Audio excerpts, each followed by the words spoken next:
The United States is ramping up its military pressure against Venezuela. But what's the real story behind the conflict?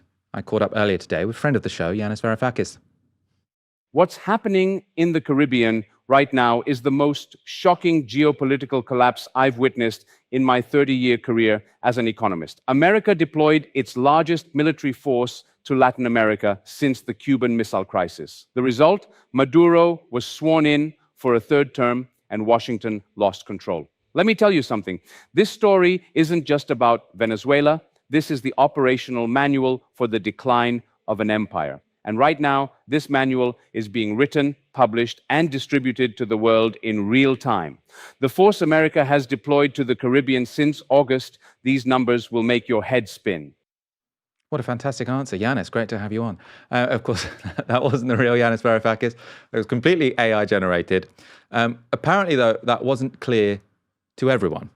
So you can see here the fun for that story. They've got great fums going on. Massive defeat. Yanis Varoufakis looking furious, which is why so many people have watched this. So the title is How Venezuela Survived America's Attack. And it's got 144,000 views in under a day. We came across that video and a bunch of other fake Yanis videos after someone tweeted about a channel full of videos sort of purporting to be from the former Greek finance minister, or he's still Greek, but the Greek former finance minister of Greece.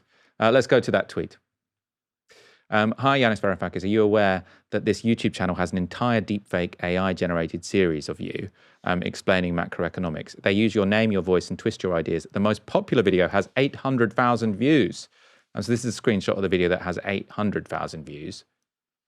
So you can see that every nation is in debt. So who's the lender? Good question. But the answer was completely AI generated. Nearly 1 million views in 3 weeks. Yanis Varoufakis' response was interesting as well. So he said this.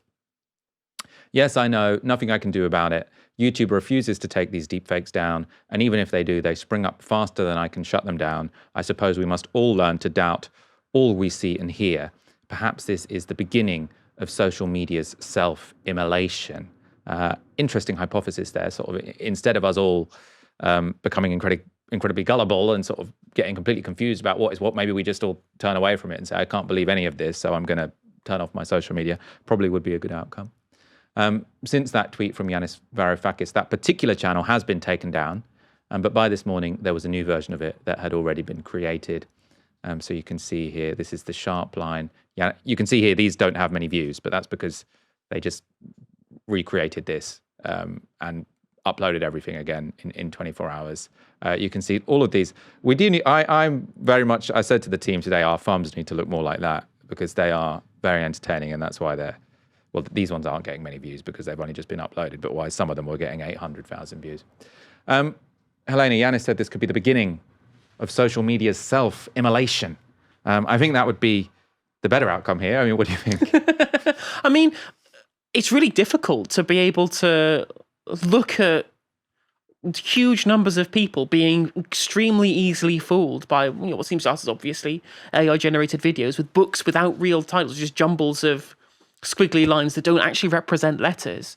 If 800,000 people can watch that and it's not immediately obvious that it's a deepfake, then we're in real trouble in the form of how we can present ourselves on the internet, especially as public figures, which I guess I am now. It's scary. That anyone could do this to anybody, and if YouTube waits, until all these videos have racked up all of these views before they take it down, someone who's watched that video, taken this as being Yanis Varoufakis' obvious opinion, and then they've not revisited it to find out because it's come up on the algorithm and gone away again, then they could come up with a totally incorrect perception of what Yanis' views are. Because I believe that if this Who's the Lender video is about modern monetary theory, I don't think Yanis is an MMT guy, as far as I'm aware. And that's really dangerous for public figures. And I think that if YouTube aren't acting on this now, that's a real trouble. If not for us, it's trouble for YouTube. One of YouTube's kind of key selling features, or at least they keep telling me in their creator emails, is that we value the authenticity of the platform and the authenticity of the fact that we're just a platform. We allow creators the freedom to be able to connect with their audience. And how can you expect people like us or Yanis Varoufakis, who has his own YouTube output? He runs a political party. Has effects politically for Greece if his party shoots up in the polls.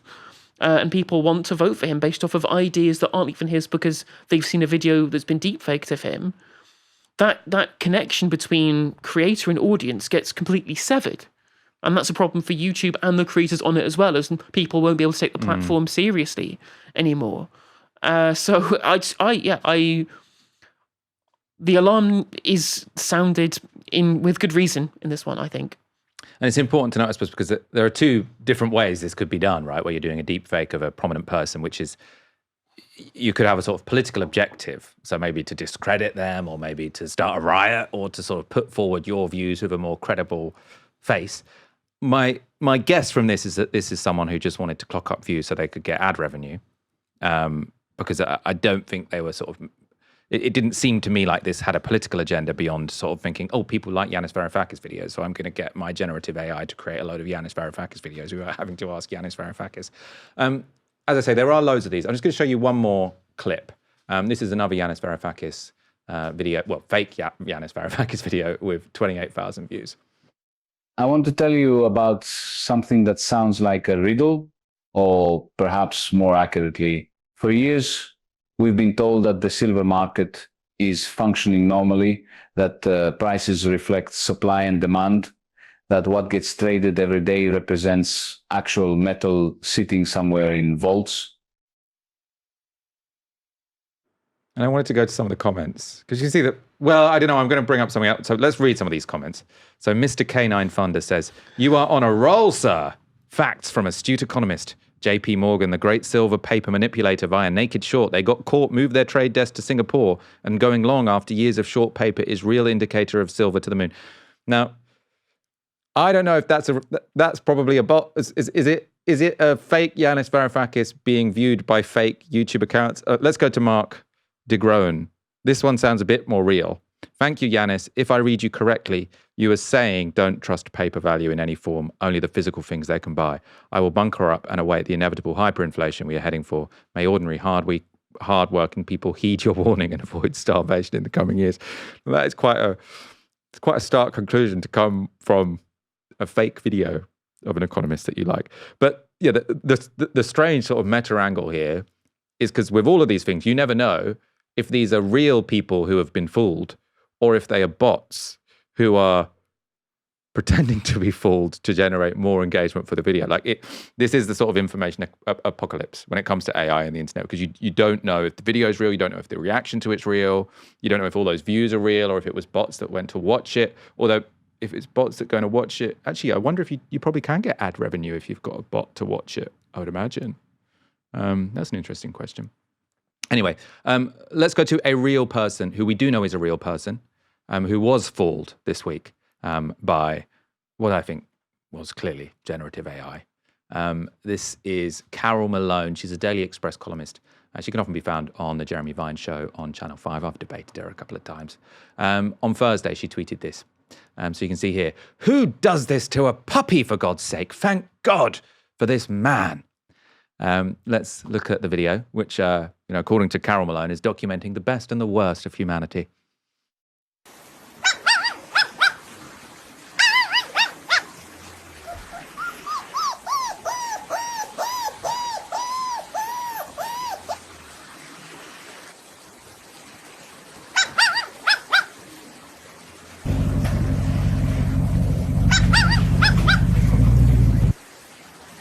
Come on, good boy.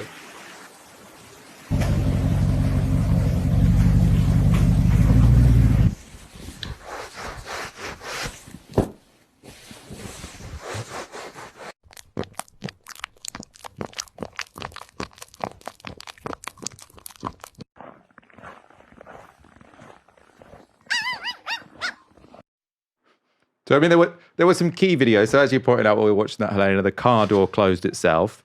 Also, the sound that dog made when it ate the food wasn't particularly convincing. But the bigger problem is this. When the man abandoned the dog, who was taking the video? Who was filming the abandonment? I mean, for me, it was when the dog goes like this, like the bit in Team America's like, "It's me, it's me." But I suppose this does show, I suppose Carol Malone, a boomer, I suppose, especially it's when you're on a small script, in defense of Carol Malone, she probably watched that quickly on her phone on a small screen, maybe with the sound off. She also, I mean, I suppose part of her sort of her modus operandi is to sort of say, these people are terrible. You know, she likes to whip up sort of anger about various people. So I suppose she saw this as an opportunity. But how worrying is it that someone can watch that and think, this is not only terrible, I'm going to tweet about this. I'm going to tweet about how outrageous this is without thinking, who was taking the video when the dog was abandoned? Who abandons a dog when there's someone filming right there? I suppose it could have been a speed camera. I mean, it was just sad when you introduced that, going, "Oh, Carol Malone is definitely real." I'm like, "Oh no!" So she's not just elaborate performance art warning about early onset dementia.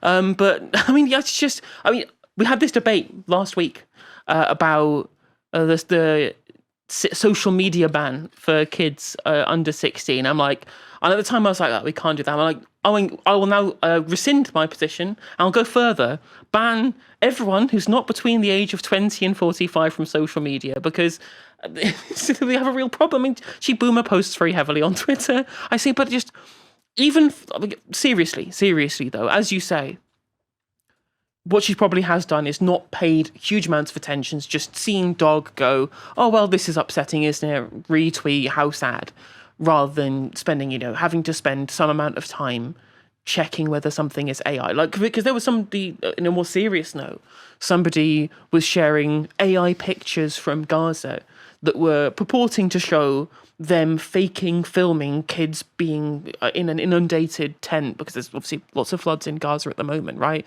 And they were tweeting out these pictures as if they were totally real. And they were certainly more real than a dog waving its arms, but they were clearly AI. And you upload them to an AI detector and it will say so. And so someone, again, could be sharing that with just as little attention to checking whether it's been AI generated or not, as Carol Malone was with that dog video. And that's real harmful misinformation. That, again, unless you're attentively checking that everything that you're watching or that you're looking at or everything that's coming across your feed, whether it's real or fake, and most people aren't going to be using the internet with that level of due diligence, regardless of how good they are at being able to spot it if they actually are looking. And that's going to be a huge issue, I guess, as I think, as this technology fails to be regulated, really, or regulated to the level that's necessary to be able to use the internet and be able to function properly. Just to preempt any charges of ageism, I've met Carol Malone. I don't think she's suffering from dementia. I just think she's a bit gullible and also likes to whip up anger. I mean, that's why they keep getting her on, right? It's because she continually tries to. She likes to rile angry. people I mean, she knows how to get the clips. She certainly gets booked more often than you and your very nuanced and polite takes do. But I think she's sharp as a fiddle.